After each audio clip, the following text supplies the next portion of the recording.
think are the biggest challenge or challenges with bringing this to mainstream medicine, especially from our fellow doctors? Because you and I, Ruben, like back then, we were all trained in sick care and sick care only. Nobody knows what healthcare really looks like. So what do you think are the biggest challenges in this? So I think there would be three main challenges. One is what you just mentioned. We have been trained to only treat sick patients symptomatically. This needs to change. And I believe there are lots of platforms now that are focusing on more holistic, more wholesome approaches when it comes to treating someone.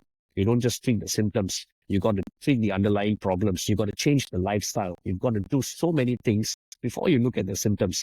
This is problem number one. You've got to start opening your mind. If you're going to be extremely conventional and you're going to just say, look, if you are, I give you a simple example. If you're diabetic, you take metformin. If you take metformin and you eat rice 7 times a day, it's not going to make a difference. Correct? So that is problem number one. Problem number two, I think it's more towards the regulation. So it's still something that needs a lot of work.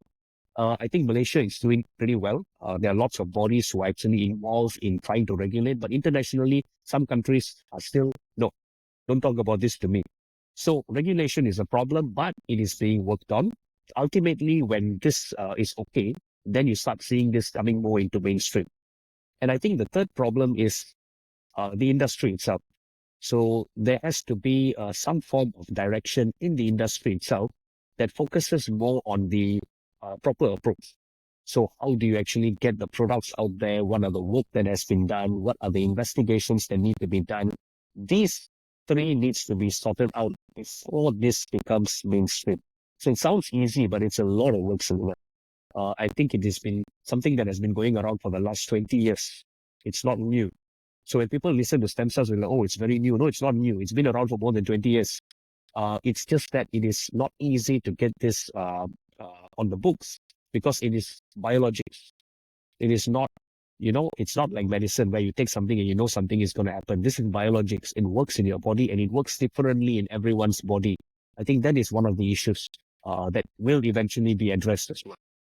How do you see this field evolving for the future? Well, it would be biased for me to give my comment. But if you ask me, I believe that this is the way forward. Because I think recently, even with things like COVID, Selena, it has actually challenged conventional medicine in different ways. So if we are going to rely on things, it's like basically using what we used to use last time, Nokia 111 something, right? Yeah. So it's like basically using that and not willing to change to a smartphone. If you're going to keep saying that, the only way to go is conventional. No, things have to change. So to me, this is the future, Selena, where we actually use cellular biotechnology or regenerative medicine to actually treat people from a more basic level. And that actually gives us better health. It is good for prevention. It gives us more, what they call it, health span. We don't talk about lifespan, we talk about health span. So you're healthy for as long as you live. So these are things that are potentially going to happen, and this will be the industry to move forward. But this is my belief. Other doctors may have different views. Join Disruptive Doctors. Oh.